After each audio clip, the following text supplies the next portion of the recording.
Welcome to Scramble Game Show. Today we are making a special half an hour sort of review of the Scramble Game Show. Scramble game has been played for many years. As an inventor, I feel very proud, you may say, that this game has been liked by many people, as young as 3-4-year-old, as old as over 100, and it's a very interesting game, and it's very simple to play, but it's very challenging. I'd like to give you a little bit of history about the Scramble game. This game came to me way back in the 80s when I was actually on an assignment working in Singapore as a research scientist and help Singapore government to develop a research laboratory. As you know, Singapore is a small city. When you live there a few years, you pretty much exhausted all the places you wanted to go to, because after all, the island is about, the longest is only 14 miles long. A very small place. So you spend a lot of time doing sports. I play a lot of tennis there, and you do a lot of things. So you go to the beach, and certain beaches are very nice. And you also, of course, can go away from Singapore to Thailand or Indonesia, other places. But it's during this beach sort of a visit, I came up with this game, Scramble, because I used to like Scrabble game, but then you have to carry a board, which is cumbersome, and particularly when you play outdoor on this beach, and a little bit of movement, the tiles move around and so forth. It's very difficult unless you buy those special board that each tile stick in, and then those tiles sticking in, taking out is all cumbersome. So I came up with the Scramble game without a board and a different playing method. The method is simple. You spell words when the letters are sort of flipped. I developed, cards as well as tiles, but the cards is very simple to carry, one deck of cards. And you flip the cards open, you make words, and then you can scramble it when you insert additional letters. And that's the name Scramble come from. If you see in the back, my board, the Scramble was a double M, and that was sort of created in the 80s. And when I came back to the United States, and totally forgotten about this game until when? Until year 2000 or 2001, I forgot which year exactly. Around that, of course, to place exact point is the time when our dot-com meltdown started. Before that, I had some venture and so forth, and this dot-com meltdown was not very kind to entrepreneur at that time. So during that time, I came up with this game Scramble as a sort of semi-commercial. I basically invested it and made some cards, and then started selling on my own online shopping mart, which was probably one of the first, very few online shopping site that I created. It still exists as an archive. You can go visit. Is www.osmart. OSmart is online shopping, OS, Mart, M-A-R-T, but people actually refer to osmart.us. So if you visit osmart.us, you'll see all the shopping layouts, so on and so forth. This is predated pretty much, Amazon and eBay stuff. But anyway, the Scramble was introduced, and people, actually bought a few, and Not being a business person, I wasn't really pushing it.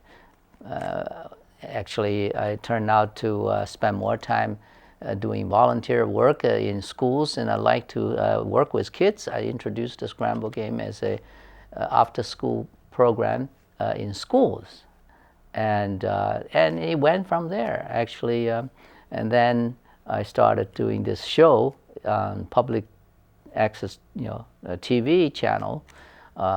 Imagine that. That's been going on almost 10 years, and that's why today we do this little, review on this show, and sort of, in memory of this 10 years time that have passed. Now, Scramble game, it's basically 136 cards, and with letter cards, and of course the distribution is designed pretty scientifically. How many A's, how many B's, how many C's, as well as choosing the letter points on each letter according to a distribution system, and added the concept of mathematic operators, which can be used to produce bonuses. Okay, as you know, Scrabble basically has sort of a double word, double letter, triple word, triple letter type of things. Whereas in this, we certainly can use that. But in general definition, I call them math operators because that math operation can be extended beyond arithmetic, operation, or simple as 1 time, 2 times, 3 times, or addition, so forth. However, to introduce this thing to kids in the beginning, we basically use arithmetic functions, and very similar to what Scrabble and other people use to produce points. Now with that, then the game becomes both a word game and a math game. Now for young kids, okay, certainly this is a very good game for them to build up the vocabulary, the spelling, and particularly the brain processing of words, okay, the scrambling part. I think it's very, very useful for little kids to develop that. And by inserting a letter, you can scramble it and so on. And so the learning process, it's pretty fast. People can pick up vocabularies very fast by playing with other people. And when other people make words, and you basically pick it up. And you certainly can challenge with a dictionary, say, well, you challenge a word, and that reinforces your learning. So that is the basic Scramble game. But in addition, it turns out I keep on adding the ways of playing this Scramble. Some examples are pretty well known now. It's called Scramble Poker. What do you think? What do you mean by poker? Poker is, is poker cards. You play, a pair, full house and straight and so forth. But here we play words. So you can play poker cards, use these letter cards. I'll give you an example, such as Texas Hold'em. Texas Hold'em is a card game. And you have basically dealt people with 2 cards, and you have these so-called community cards, 1, 2, 3, and then up to 5, and you then make up your 5 cards into a poker sort of sequence. Now, instead of those full house and straight and 3 of a kind or pair and so forth, we are doing word game. So you basically have 2 letters in your hand, and you play with community cards and try to spell out 5-letter cards. And more than that, you can extend it to 6, 7, 8, 9 cards game. So the Texas Hold'em can be played beyond this 5 cards. Okay, so that's just one example. And you can play other poker game, the straight poker, or other poker game, simply by changing the cards into these letter cards. So that's one example. Another example, very exotic in a sense, we can use the set of Scramble cards to play Mahjong.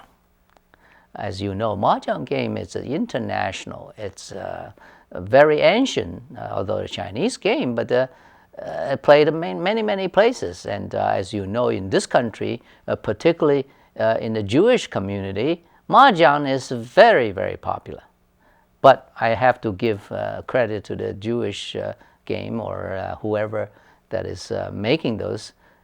They milk the people every year by introducing a card to define what kind of patterns you can play, and they sell that every year and updates, and that's a very clever businessman, because in China the Mahjong game is the pattern is defined and they never change, and for thousands of years people basically play with those patterns. It's not that they don't change, it's that they're so complicated, the many ways of playing it. People basically just agree, say, well, we play this way, we play that way, and so forth, rather than having the card defined by the manufacturer says, this year we play this, next year we play that. That's a very clever commercial scheme. Now, then, well, how do you play Scramble Mahjong with the Scramble cards, with letters? Very simple. Again, if you deal with 13 cards or 16 cards, the two ways of playing this, you try to make pattern. In the Mahjong pattern usually is 3-3-3-3 or 4-3-3, these patterns. Whereas in word game, I make them into 2-letter word, 3-letter word, 4-letter word, 5-letter word, 6-letter word, 7-letter word. It's the same thing. It's like a pattern.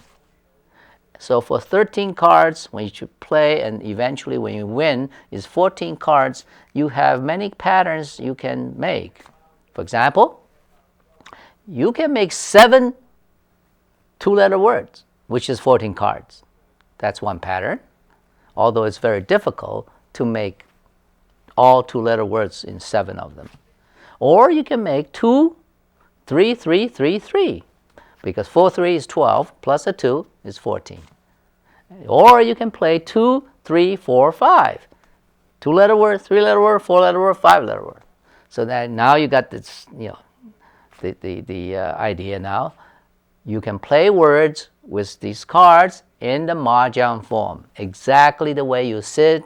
4 people sit down playing, draw cards and so on to make these patterns. And these patterns are known because, by combination, that you can play 2, 4, 4, 4, 2, 4, 8, 6, 6, so on. Okay? So that's Mahjong game. Now, there are many other games you can play also. In fact, even can play Scramble Bridge. That is interesting. Also, you can actually bid similarly like the bridge game. I basically have one philosophy. If you take any well-known, popular game and keep their rules intact, but play word game, use these Scramble cards, you are way ahead of it, because people don't have to remember new rules. The same way, like bridge game, you dealt certain cards and you start bidding and then you play and so on. Okay. Now the difference is, instead of using poker cards or these cards to make things, you are now making letter words. Okay, you letter cards, you're making words. So that's the Scramble. And because the varieties, we have been, for the past many years, brought these games into show. For example, we can play Scramble Bingo. I don't know, some of the audience people probably, have you seen that we demonstrated how do you play bingo with Scramble? Okay? Now, we are not going to have time to go into all of these games. We just want to summarize it to show people that Scramble Game Show has been 10 years now, and we not only play games, we also devote time to current events. We interview public officials, particularly during the election year, for example, last year, and we interview local candidates. We use the forum to educate the voters. We use the forum to let the candidates to express themselves and their positions and their views on issues and so on. Now, this is important. As we now know, our government, okay, whether they can function or not function sometimes depends what kind of people we put into government, okay? And if the government doesn't work, you have yourself to blame because we put those people in. Now, if you don't vote, that definitely is your own fault. And if you don't vote correctly, that's also your fault.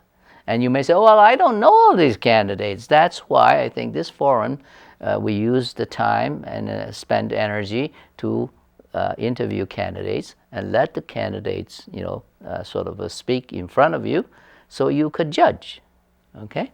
Now, over these years, we have been interviewing all the local New York State people that run for assemblyman or run for a county councilman or a senator for the state or even U.S. congressman and so on. Whoever willing to, we invite them. And we believe this is very, very beneficial to the public. Not only they come here because they're running for office. We actually invited people come to give sort of interim report. When you are serving, how did you serve? How well have you served, so on. Or in terms of other issues, for example, like passing the budget or some kind of a crucial issue, we let the public officials to use the forum to talk to you. So those are a complementary sort of a diversion from the Scramble Game Show to current events, to community affairs, and to politics. Now, from now on, the Scramble game will continue. However, I would also like to thinking about making some other games. Sometimes many games can be shown in TV and stimulate people, either their brains or they get so interested they will then start playing those games by themselves. As you know, nowadays, since the creation of iPad, there are a lot of people playing games, particularly word games. Now, there is such things called play words with friends, something like that. I don't know exactly the name. You are online linked with friends that are playing words and so forth. And you can play Scrabble online and many games that you can play online with other people. Some people get addicted to that. That's a little bit of a problem. Sometimes I see a person on the iPad playing with a dozen people, because you are not playing necessarily in real time. You play a move, you have to wait for the other side to make a move. The other side may or may not play that move right away because you can't dictate a real-time game over distance and so on because the time zone and the different things, situations and so on. Therefore, this sort of a non-real-time game can be very taxing in a sense. If you play a move and somebody doesn't come back to you, you got hung up. So that allows you to play simultaneously. Let's say you start 10 games. And in fact, if you really want to, you can start games with people in different time zones. So you got yourself covered. You can cover yourself 24 hours if you want. You say, well, I don't want to sleep. I just want to play games all day. You can if you want to. You're crazy enough to do that. But, however, if you regulate yourself and you play, in a modestly sort of self-controlled fashion, it could be fun. and it could be good for stimulating your brain, relaxing yourself. Let's say after you work all day, come back, have dinner, or instead of watching those television, sometimes pretty boring stuff, you may as well to play with real people online with some stimulating game. So we like to, ask people bring their games to the Scramble Game Show to introduce these games, or to play in the studio so that people can learn and watch. To sort of start that, I would introduce just two games I created myself. Now, this little packet, it's a dice game, and I named this game called Noodle War. Noodle, as Noddle, Noodle War. Of course, noodle, sometimes people really refer that to the brains. Now, it's a set of 25 dice of different colors, So it's 5 different colors, and each color has 5 dice. Now, with this 25 dice, turns out you can play many, many different games. And when I created this, in fact, a long time ago, I didn't realize. Later on, I actually realized by people telling me, and I confirmed myself by watching this movie called the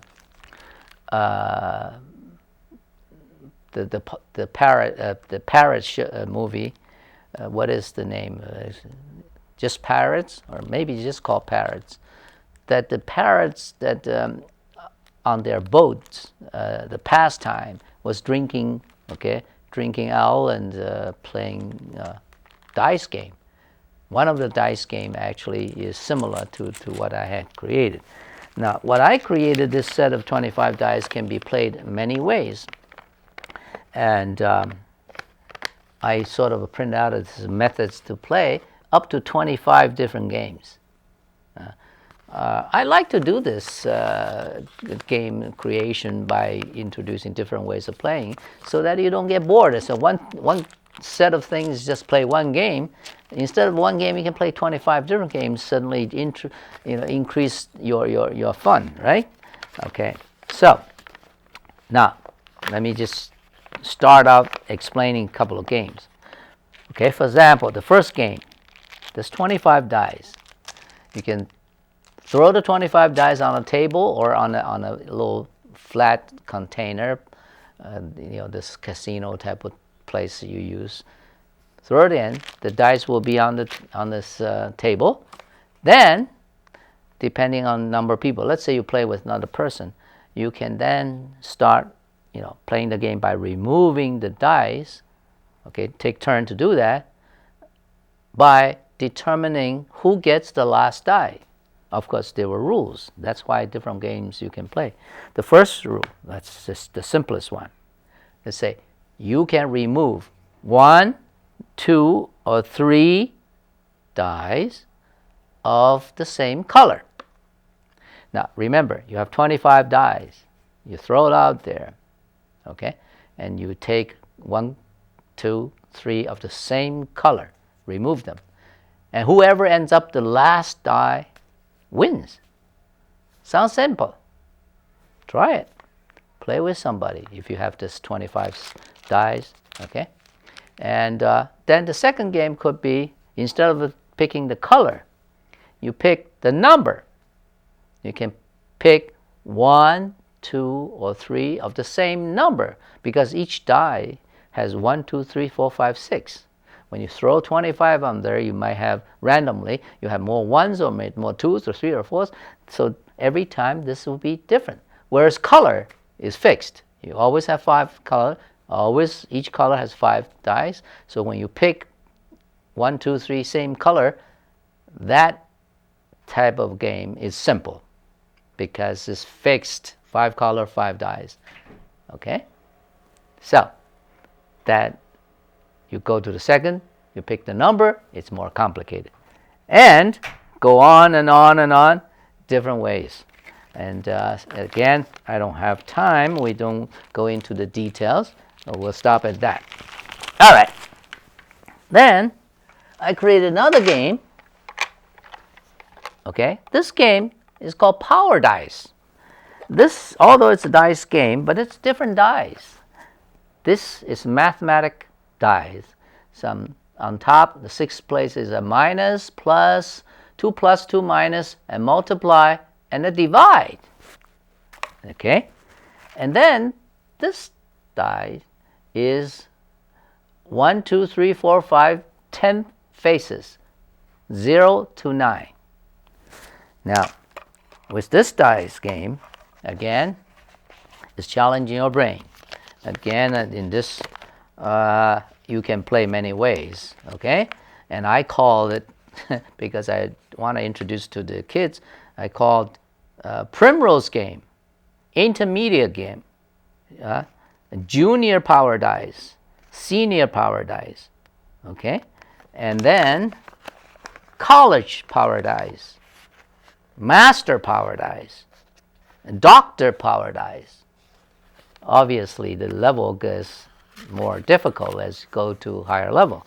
Now, basically, you throw dice, the number dice, and the mathematic operator dice by forcing you follow the rules to either maximize the product or the math operation, get a maximum number or minimum number or so on by these rules that you can play the game. And everybody can play, and you throw all the time, you do it, another person throw it and do it. And of course, it requires you to calculate and think with your brains about the mathematics here. Okay, now that is power dice. Now, I have some other games as well, but I throw these two examples out because I like to invite you, audience, anybody, bring your games to Scramble Game, okay? The Scramble Game show will be going on, okay? Although we already have 10 years, and I like to thank my crew. They are very, very loyal and very productive and helping me. And we've been doing this many, many years now. And hopefully we'll continue on many, many years. And with your interest and helping, we'll bring in more games and to entertain the kids, the family, and sharpen your brains. So thank you for watching, and have a very good holiday and Happy New Year.